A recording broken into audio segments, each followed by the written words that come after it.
अस्सलाम वालेकुम, welcome back to my YouTube channel. कैसे हैं आप सब लोग? उम्मीद करती हूँ कि आप सब लोग खैरियत से होंगे। आज आपके लेके मैं मज़ेदार से चाउमीन की रेसिपी, जो कि बहुत ही आसान है, बहुत ही ज़्यादा झटपट सी रेसिपी है।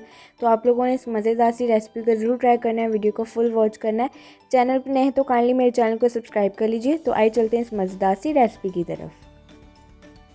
तो यहाँ पे जी सबसे पहले आप लोगों को 300 ग्राम चिकन चाहिएगा। यहाँ पे मैंने बोनलेस चिकन लिया, तो इसे आप लोगों ने इस तरह से स्ट्रिप्स में कट कर लेना है। और अब इसके अंदर हम लोग शामिल कर देंगे नमक तकरीबन 1 टीस्पून, और इसके अलावा इसके अंदर हम लोग शामिल करेंगे वाइट पेपर तकरीबन 1 teaspoon, ginger powder 1 teaspoon, garlic powder 1 teaspoon. अगर ये आपके पास दोनों पाउडर ना हो तो आप लोग इसके अंदर अदरक लहसुन का पेस्ट ऐड कर लें।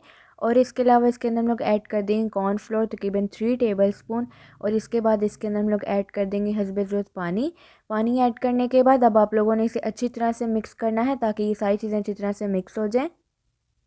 चिकन अच्छी तरह से जब मिक्स हो जाए तो नेक्स्ट स्टेप में जी अब आप लोगों ने एक पैन के अंदर तकरीबन 4 to 5 table spoon oil add कर देना है। ऑयल ऐड करने के बाद मैरिनेट किया हुआ चिकन ऐड कर देंगे इस तरह से।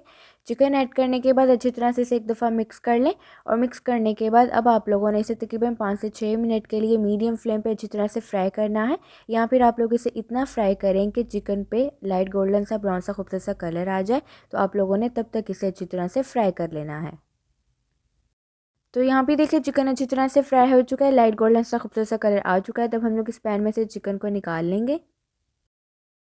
और इसी पैन में अब हम लोग ऐड कर देंगे गाजर, इस तरह से लंबाई में कटी हुई तकरीबन 1 कप। आप लोगों ने गाजर ऐड करने के बाद इसे आप लोगों ने तकरीबन 2 से 3 मिनट के लिए मीडियम फ्लेम पे गाजर को पहले अच्छी तरह से फ्राई कर लेना है।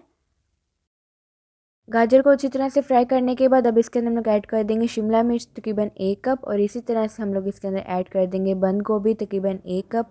आप लोगों ने ये सब्जियां ऐड करने के बाद इसे ज़्यादा कुक नहीं करना, सिर्फ आप लोगों ने 1 से 2 मिनट के लिए इसे कुक करना है मीडियम फ्लेम पे। 1 से 2 मिनट इसे कुक करने के बाद अब इसके अंदर हम लोग ऐड करेंगे ब्लैक पेपर तकरीबन 1 टीस्पून, वाइट पेपर ऐड करेंगे 1 टीस्पून, कुटी हुई लाल मिर्च ऐड करेंगे तकरीबन हाफ़ टी स्पून। ये ऑप्शनल है, अगर आप लोग ऐड करना चाहें तो कर सकते हैं। मुझे ये थोड़ा सा स्पाइसी चाहिए था तो इसलिए मैंने इसके अंदर ये ऐड की है। अगर आप लोगों को स्पाइसी नहीं पसंद तो आप लोग इसे स्किप कर दें। अब इसके अंदर हम लोग ऐड करेंगे चिकन पाउडर तकरीबन 1 टीस्पून, विनेगर ऐड करेंगे 3 to 4 टेबल स्पून। और इसके अलावा इसके अंदर हम लोग ऐड कर देंगे रेड चिली सॉस तकरीबन 2 टेबल स्पून, नमक ऐड करेंगे 1 टीस्पून। सारी चीज़ें ऐड करने के बाद पहले आप लोगों ने इसे अच्छी तरह से मिक्स कर लेना है। और मिक्स करने के बाद अब इसके अंदर हम लोग ऐड करेंगे सोया सॉस तकरीबन 2 table spoon. Soya sauce add करने के बाद अब इसके अंदर हम ऐड कर देंगे फ्राई किया हुआ चिकन, जो भी हम लोगों ने फ्राई किया था। इसे ऐड करने के बाद अब आप लोगों ने पहले अच्छी तरह से इसे मिक्स कर लेना है। और याद रहे कि आप लोगों ने सब्जियों को ओवर कुक नहीं करना है, हाफ डन ही हम लोग इसे करेंगे। बहुत ज़्यादा सब्जियों को आप लोगों ने कुक जो है वो नहीं करना। और अब इसके अंदर हम लोग ऐड करेंगे चिली सॉस केचप तकरीबन 2 to 3 टेबल स्पून। इसे ऐड करने के बाद अब आप लोग इसे अच्छी तरह से मिक्स कर लें। और मिक्स करने के बाद अब यहाँ पे जी हम लोग इसके अंदर ऐड करेंगे बॉयल की ही नूडल्स। तो नूडल्स यहाँ पे मैंने तकरीबन 1 पैकेट लिया था, आप लोगों ने इसे सिंपल बॉयल कर लेना है। और बॉयल करने के बाद अब यहाँ पे जी आप लोगों ने इसके अंदर ऐड कर देनी है। अब आप लोग इसे अच्छी तरह से मिक्स कर लें ताकि ये अच्छी तरह से मिक्स हो जाए। तो यहाँ पे देखिए अच्छी तरह से मिक्स हो चुकी है। तो आई चलते हैं इसकी फाइनल लुक की तरफ, जो कि आपने बिल्कुल भी स्किप नहीं करनी।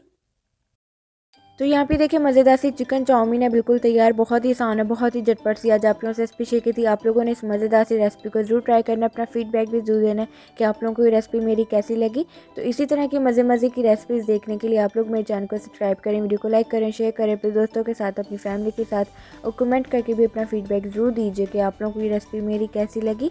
तो मुझे दीजिए इजाज़त, मुझे रखिए दुआओं में याद। अल्लाह हाफ़िज़।